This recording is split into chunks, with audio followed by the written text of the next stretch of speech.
There's a huge conversation underway here and around the world about the big changes in education that we're seeing. You know, of course, that so many children are now learning at home. They're sitting on a screen and computers rather than in a classroom. The risk, of course, is that the divide, the inequality that we have is being increased dramatically during this time. Professor Nadine Petersen is the Vice Dean for Teaching and Learning at the University of Education. Professor, good afternoon to you. Thank you for your time. We've all seen, and I think many people will know of children that are learning on a screen at the moment. They're listening to their teacher, sometimes on WhatsApp, or there's a WhatsApp video. But is there actually research which is examining the difference, if there is a difference, in the effectiveness on online teaching and teaching face-to-face? I suppose what I'm really asking is, are the children learning as much online as they did in a classroom? Good afternoon, Stephen, and good afternoon to the viewers. I think, yes, there is some research on this worldwide. I think that it's difficult to say across the board, and if all learners in different contexts are learning in the same way. Part of what we need to consider is whether or not young children have equal access to devices, to data, and to parents who are able to assist them under these circumstances. And so I think that's the key question we need to be asking. It is possible for young children to learn in this fashion. It's possible for university students to learn in this fashion and sometimes learn very well. The key is whether or not this is equitable across the system. Well, I suppose, and I'm going to come to the digital divide as a whole in a moment, but what I'm trying to get to, I suppose, and I think what you're saying, I don't want to put words in your mouth, but tell me if I've understood you correctly. We know if, for example, there are 30 children or 20 children in a classroom, we know that they're learning under roughly the same conditions. We don't know if they all had breakfast, but we know that if there was a disruption, it would affect them more equally. They had the same teacher. We don't know when they're learning online, if one child might be learning in a nice, comfortable study in Santon somewhere, or to themselves with proper sort of supervision from a parent, whereas another child might be watching or learning on a much smaller screen, maybe a boss's borrowed cell phone in an office while their mother is cleaning the office around them. Absolutely. And I think we don't always take cognizance of the circumstances of parents' lives. Look at all of us who work at home at the moment, who work from home, apologies. Many of us have very demanding jobs. There's an assumption built into the system that every child has two parents who have equal access to them, and they have equal access to their parents during this time. That's not necessarily so. What kind of circumstances are in a home environment that would directly impact how a child learns or doesn't learn? So these are all important factors that we need to consider and that have a direct impact on whether kids are able to learn or not optimally. I have many friends who have very demanding jobs and who often say to me, they're pulling their hair out between trying to figure out, how am I going to meet my boss's demands for what needs to be done and still assist my very young primary school child in meeting her reading, her writing, her maths outcomes for the year or for the time. So those are very important considerations in this new normal that we're living in and learning in. In a way, this has all happened under, I suppose, emergency conditions, if I can use that phrase. Is online learning or some online learning better than nothing at all? I would definitely argue that it is. All parents are not equally literate to be able to assist their children. So, anything under these circumstances is better than nothing. There was a very big debate in last year whether universities, for instance, should stop learning because everybody couldn't equally learn. And at my institution, we decided to go ahead, but we put certain measures into place in order to assist students because we understood that we couldn't just cancel the academic year. If we did so, what would happen to the new incoming group of children or young students coming into the university environment? And it's exactly the same considerations that operated in the school environment.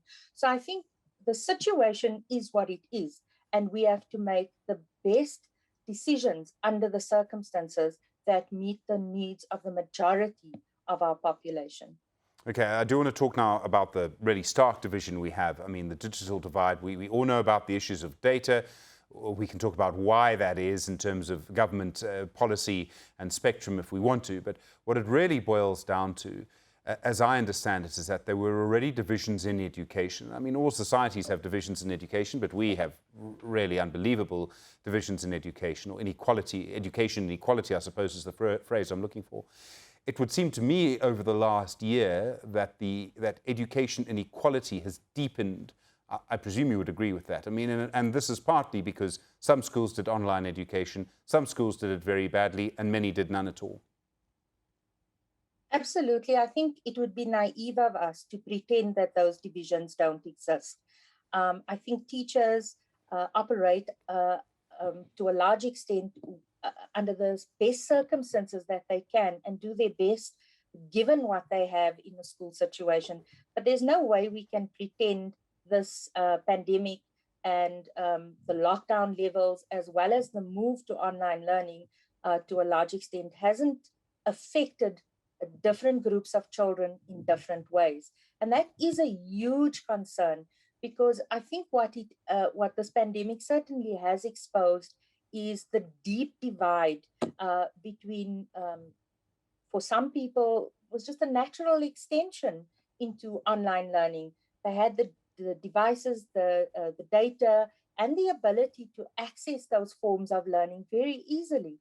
And a large population, often those in rural areas, who didn't have, or for whom it wasn't that easy. And as any educator, whether in a school setup or a post-school setup, would acknowledge that this is no easy task, and you would be silly to assume that this didn't have an impact on children's learning, and the equality of children's learning at the end of the day. So we now have one group of children that has had more learning than the other. Now, there are really only two ways to reduce the inequality. The one is to stop the one group of children learning for a while to allow the others to catch up. And I mean, I don't know if that would work, and their parents have access to lawyers, so you probably couldn't do it anyway in the real world. What's really important is to help the other children to catch up. Now, I would imagine there's some ways to do that. I mean, some people will talk about the history of having, maths and science lessons on TV was a big thing in the 1990s, early 2000s. Some people talk, I think, nostalgically about it for some reasons. But actually, to try and catch up the children who've missed so much is going to require an immense effort. It's more than a TV show in the afternoons. Absolutely. This is going to require great dedication from teachers, really innovative thinking from school principals, and particularly district and departmental officials in the Department of Basic Education. I think interventions at a large scale will need to be arranged in order for us to catch up some of those learning losses. I think here, particularly of grade, in the very early grades in the primary school, a big concern has been around reading and mathematics and what has been lost over the last year. If you think about what a grade 1 child and a grade 2 child would achieve in those 2 years, and these are areas where we've already been struggling as a country. So I think the concern is warranted, and that there would need to be really large-scale interventions in order to help children catch up. A big concern is that we've entered 2021 with staggered classes and some less interaction than we would have under normal circumstances. So in a sense, we're trying our best, and teachers are really trying their best to make up for that. But we're in this for the long game. So we're in it for the long game. I mean, what it really requires then is sort of catch-up classes at a time when teachers are already often having to teach the same thing twice as much because of the way that systems are working. what we could do, and what, in a way, I sometimes wonder is lacking, maybe there's just not enough made about it in the sort of middle-class circles, is a sort of second chance. In other words, we know millions of young adults who weren't able to get a matric. We think 400,000 people perhaps was one of the numbers, one of the estimates I heard, of people who entered school 12 years ago, did not get a matric in 2020. Do we need to maybe start working on those programs now to make sure that children who are coming through the system get a second chance? Absolutely. I think we would be naive to look again at the numbers of children who actually start grade 1 and grade 2 and never make it to matric. What's happened to those children? Where are they left? Do they become part of this mass unemployed group of youth who basically have no chance in life? What are we going to do? And I think as a country, we've not begun to think seriously enough about what kind of opportunities do we offer such young people to get upskilled, to get opportunities to get an education and to get the kind of skills that will enable them to be productive members of society. Professor, I really do appreciate the time this Friday afternoon. Thank you. Professor Nadine Petersen is the Vice Dean for Teaching and Learning at the Faculty of Education at the University of Johannesburg. I can virtually guarantee you that's not going to be the last conversation around education inequality you see over the next little while.